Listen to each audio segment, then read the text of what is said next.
और जे हरिजन जे घूमता रहेगा जा पार्टी में बा पार्टी में जा पार्टी में बा पार्टी में, तो कहता रहेगा साहब हरिजन सीट आया तो दे दिए, साहब हरिजन सीट आया तो टिकट हमें दे दिए। जे जुड़ो तो जब तीनों लोग इसके पास जाते हैं तो मेरा समाज कहता है किसका साथ दे किसका नहीं दे।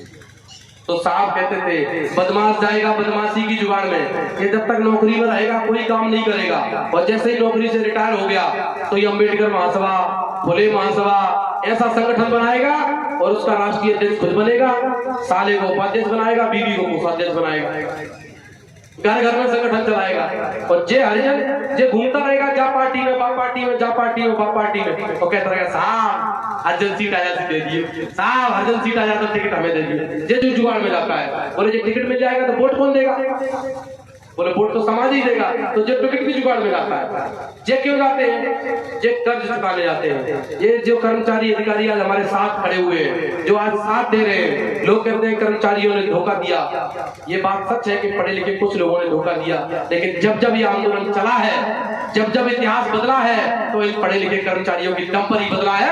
आज का कार्यक्रम ये लोगों की दम पर ही होता है। तो केवल गालियां नहीं दे, जिन्होंने इसके लिए मेहनत की है उनका सम्मान भी करें। ये इतिहास जब भी बदलेगा पढ़े लिखे लोग और इतिहास को जानने वाले लोग ही बदलेंगे, इसलिए आंदोलन हमेशा इनके कंधों पर चलता है। तो आज जो लोग साथ देते हैं वो आधे समर्पित है, और ये मेरे भोले भाले लोग। तो बताइए ये किसी काम का है बदमाश? किसी काम का नहीं। गांधी का गुलाम। हाँ एक और बात कह रहा हूँ, गांधी का बात आ रही है तो आप गांधी को पार्टी मत मान लेना। गांधी कोई पार्टी नहीं है, गांधी एक विचारधारा है जो उन 15% मनवादियों की है, उन जातिवादियों की है, और अंबेडकर कोई पार्टी नहीं है। तो वैसे ही अंबेडकर एक विचारधारा है, फुले एक विचारधारा है। कांसीराम साहब कहते थे ना, मैं कुछ नहीं कर रहा हूँ, मैं फुले साहू अंबेडकर की विचारधारा समाज को बता रहा हूँ, और वही मेरा काम है। मैं कोई नया काम करने नहीं आया हूँ, मैं अपना 1% भी काम नहीं करता हूँ। मैं जो कांसीराम साहब का काम अधूरा छूट गया है उसी को काम करने के लिए आगे आया हूँ, और उसी काम को आगे करने आया हूँ। मेरा अपना कोई दिमाग नहीं है, ये सारा दिमाग मेरा पुरखा लगाकर चला गया है। ये पेन से समझा गया है कि ये मुट्ठी भर लोग, ये कैप के ऊपर लगे हुए लोग, ये तुम्हारी गुलामी का कारण है। ये अब यहाँ नहीं लगना चाहिए, अगर यहाँ लग गया तो कुछ लिखा नहीं जाएगा। अब यहाँ पे इकट्ठे हो जाओ तो ये यहाँ नहीं लगेगा, फिर कहाँ जाएगा? यहाँ जाएगा। तो इसकी तैयारी आपको करनी पड़ेगी। इसके लिए जब ये 4 प्रकार के लोग हैं तो हमारे काम का कौन है? केवल ये काम का है आधा समर्पित। बोला वाला समाज ये तो काम नहीं कर पाता है, लेकिन बात मानता है। जितनी बड़ी संख्या में ये समाज निकला है, क्या इतने पढ़े लिखे कर्मचारी निकल सकते? नहीं निकलेंगे। ये नौकरी बचाने के लिए निकलेंगे, ये प्रमोशन के लिए निकलेंगे, या आरक्षण के लिए निकलेंगे, ये देश का इतिहास बताने के लिए, ये बच्चों की जिंदगियां बनाने के लिए, ये संविधान बचाने के लिए निकले वोटर थे।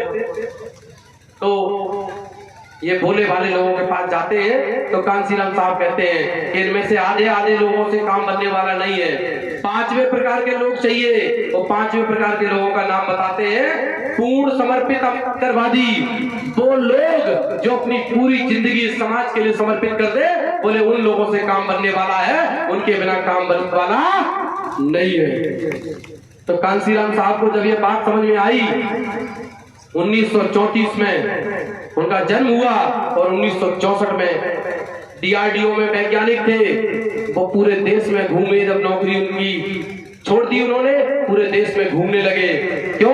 क्योंकि ये दीना भाना वाल्मीकि जी का जो फोटो लगा हुआ है, इन्होंने उनको एक छोटी सी चोट दे दी। उस चोट के कारण कांसीराम साहब पूरे देश में घूमने लगे। पूर्ण समर्पित अम्बेडकरवादियों को ढूंढने के लिए उनको पूरे देश में कोई नजर नहीं आया। तो उनको वो बात याद आई 1948 की, 1856 की। 1856 में रामलीला मैदान में बाबा साहब भीमराव अम्बेडकर ने कहा, बात कही कि मेरा स्वास्थ्य ठीक नहीं रहता, मैं पता नहीं आप लोगों के बीच से कब चला जाऊंगा। मैं पूरे देश में एक ऐसे नौजवान को नहीं ढूंढ पा रहा हूं जो करोड़ों असहाय लोगों के हितों की रक्षा करने के लिए आगे आ जाए।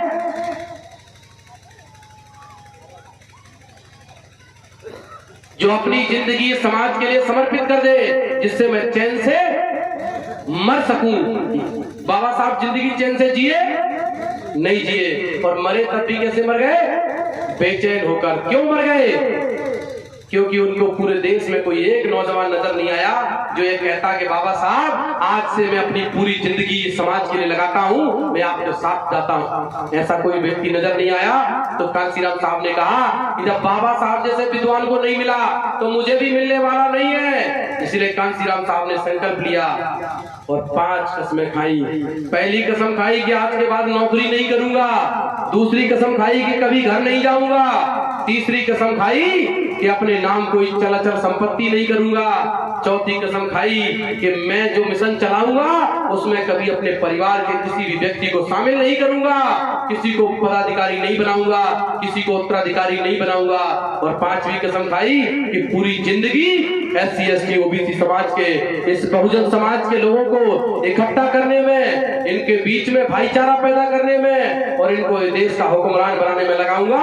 और जब उन्होंने ये संकल्प लिया तो करिश्मा क्या हुआ आपने देखा है। 1 बार नहीं, 2 बार नहीं, 3 बार नहीं, 4 बार उत्तर प्रदेश की धरती पर मान्यवर कांसीराम साहब के त्याग और बलिदान के कारण बहुजन हुक्मरान बने।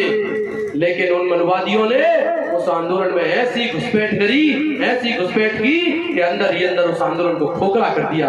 आज जरूरत है फिर से आंदोलन को खड़ा करने की, फिर से उस विचारधारा को मजबूत करने की जो कांसीराम साहब कहा करते थे, ठाकुर बनिया बामन छोड़ बाकी सब है। यह आंदोलन की जरूरत है, यह आज के समय की मांग है। पूरे देश में हाहाकार मचा हुआ है। शूद्रों के और सवर्णों के बीच में एक खाई खिंच रही है। यह आंदोलन किस तरफ जाएगा ये मुझे नहीं पता, लेकिन इतिहास जरूर नया लिखा जाएगा। क्योंकि सदियों की गुलामी अब काटने के लिए वक्त आ गया है और वक्त के लिए कुछ लोगों को तैयार होना पड़ेगा। तो 5वें प्रकार के लोग उन्होंने बताए जो पूर्ण समर्पित अम्बेडकरवादी हैं। और पूर्ण समर्पित अम्बेडकरवादियों में 4 गुण होने चाहिए, वो मैं आपको बताता हूँ। एक छोटी सी बात और बीच में रह गई है। बाबा साहब भीमराव अम्बेडकर ने 1948 में एक बात कही थी लखनऊ की धरती पर, एक बात जो बहुत महत्वपूर्ण है। उन्होंने कहा था कि अगर SC ST OBC के लोग तुम्हारी एक जैसी समस्याएं हैं और तुम अगर अपनी समस्याओं के समाधान के लिए एक मंच पर आ जाओ और सत्ता अपने हाथ में ले लो। मैं कह रहा हूँ सत्ता बाद में आए, पहले अगर एक मंच पर आ जाओ तो बाबा साहब ऐसे उंगली करते हैं गोविंद वल्लभ पंत की तरफ, और गोविंद वल्लभ पंत की तरफ ऐसे उंगली करके कहते हैं कि ये गोविंद वल्लभ पंत जो उत्तर प्रदेश का मुख्यमंत्री है और कट्टरपंथी ब्राह्मण है, अगर तुम दलित और पिछड़े इकट्ठे हो जाओ, एक मंच पर आ जाओ तो इसके जैसे कट्टरपंथी ब्राह्मण तुम लोगों के जूतों के फीते बांधने में गर्व महसूस करेंगे। और जब दलित और पिछड़े इकट्ठे हुए उत्तर प्रदेश की धरती पर तो आपने करिश्मा देखा होगा कि जब कांसीराम साहब का सहयोग किया तो मुलायम सिंह यादव ने किया, शरद यादव ने किया और लालू प्रसाद यादव ने किया, नीतीश कुमार ने किया।